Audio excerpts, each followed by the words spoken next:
Hello everyone! Welcome back to our channel. Andito tayo ngayon sa anong lugar ba to? Buting pa ba to? San Joaquin. San Joaquin! Wala muna tayong intro dance ngayon kasi love story tayo ngayon. Para sa ating first love story, para sa Valentine's episode, para sa Love Month, kasama natin ngayon, Raymond and Perendon! Hello.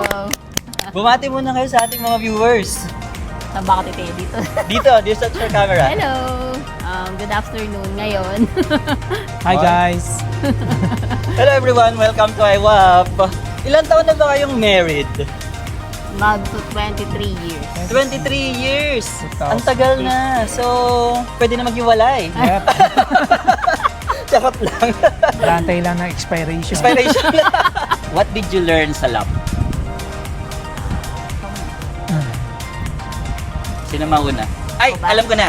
May naisip ako. Naglagay tayo ng sensor sa baba, kamay sa dibdib. Test muna natin yung sensor. Sige, ako muna. Sino mauna? Ako muna. Sige. Sige. Ang natutunan Bukod ko, sa love is blind. marami akong natutunan sa amin. Sige, mabigay ko 100. Ay, grabe ang dami.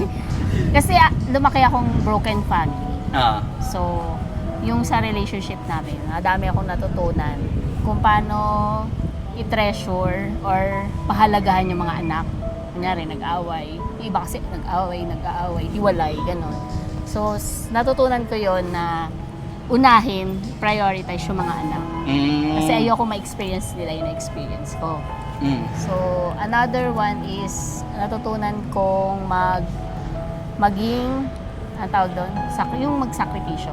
Sacrifice. Oo, mag-sacrifice dahil sa love. Dahil, yun nga, kailangan siya para tumagal yung relationship. Ooh! Yeah. Naku, kailangan mong tumbasan mo. What did you learn sa love? Ako, mas kuman yung patience at saka Patience. lalo na yung forgiveness. Forgiveness. Kasi kung mahal mo lang ang isang tao dahil sa gusto mo ang ginagawa niya, kulang. Halimbawa nagkamali yung isang tao. Tapos since mahal mo nga siya, hindi mo naman siya mapatawad o makakando sa ginawa niya. Mababaliwala na yung love nun.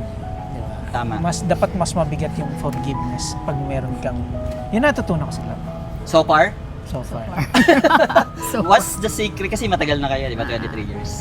Ano sa tingin niyo yung secret to a long-lasting relationship? Whether magjowa, mag-asawa, any in a relationship, ano ba yung sikreto para magtagal kayo?